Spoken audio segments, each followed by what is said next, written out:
Hi guys, i-share ko po sa inyo ang aking ideas or tip lang sa inyo kung paano kayo mag-shaping ng mga items na alam nyo mabilis mabasag.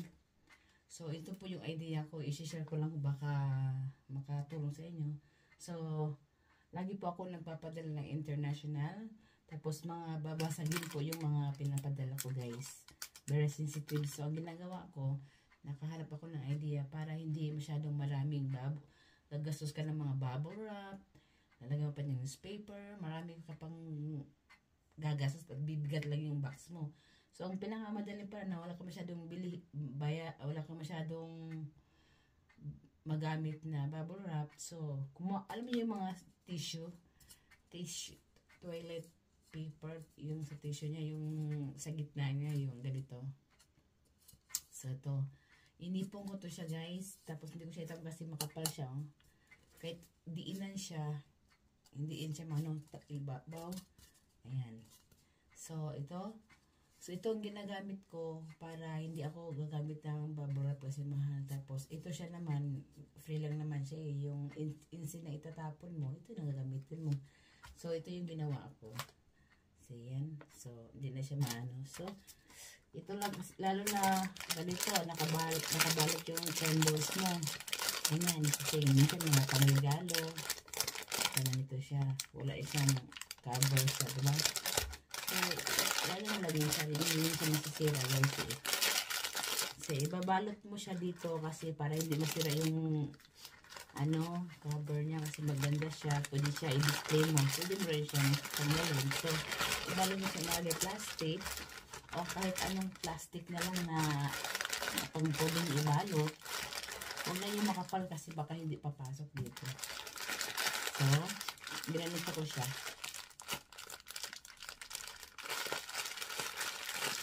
Ganyan siya guys. Lagyan mo lang siya sa cellophane. Tapos, ilagay natin dito. Ayan. Kung medyo malaki naman yung baso nyo, so, meron naman yung medyo malaking ganito. At kahit lumabas ma siya konti, okay lang yan siya, guys. Kahit tatakpan nyo lang naman, eh. May space pa siya, guys, oh. Mayroon pa siyang space sa ibinse. Pwede pa siyang medyo yung tasa na pang kape, ganong size. So, ayan, oh. So, guys, siya, di ba? Diinan yan siya. Gano'n yan siya. Hindi na yan siya mabasag. So, para hindi siya lumusot, tipan mo lang yung ibabaw. Okay lang siya matibang kasi nilagyan naman natin ng cellophane eh.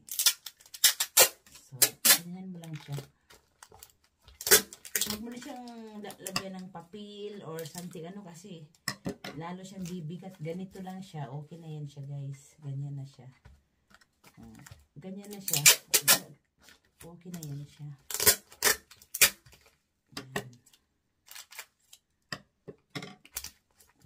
Ganyan na siya. I-cross mo lang para hindi siya malaglag kung in case.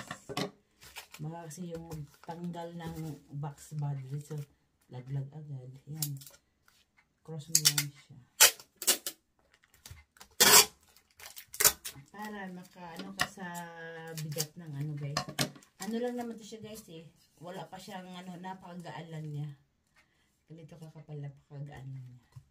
So ganito guys. So ganito lang siya. Oh. Nasa loob na siya. Oh. Hindi na siya malalaglag. Kahit nakaganon siya. At itapon yung box mo. Ganyan. Okay na yan siya. So ito po yung idea ko po. Yan lang. Kasi ito talo, babasagin ko sa tito dito. Ayan. Ito lang yung gagawin nyo guys. Kung malalaki yung mga nyo, malalaki yung mga nabalot yung nabalot. So, hanap kayo ng malaking mga tissue.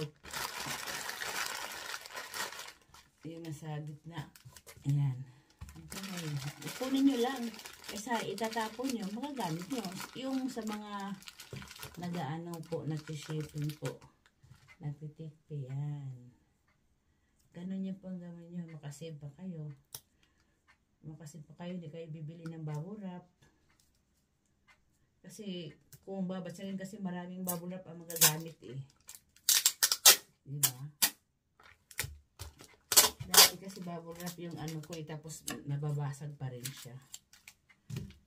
Ayan. Dublehin mo lang siya. Dublehin mo lang siya. I-cross mo lang.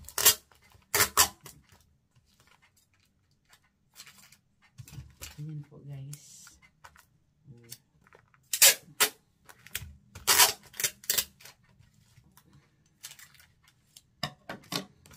Kahit pag gulong-gulong po siya guys, safety po siya. Diba?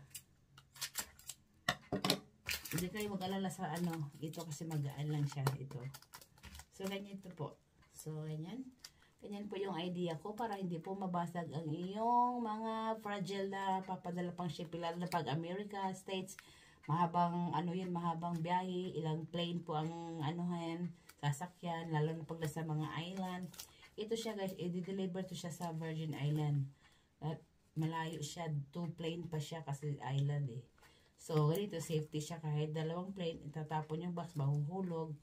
Okay siya, safety. Kaya yan guys, thank you. So, I hope you like my idea guys. So, thank you po for your watching. Sana may natutunan kayo sa aking idea. Thank you guys, bye! Don't forget to subscribe!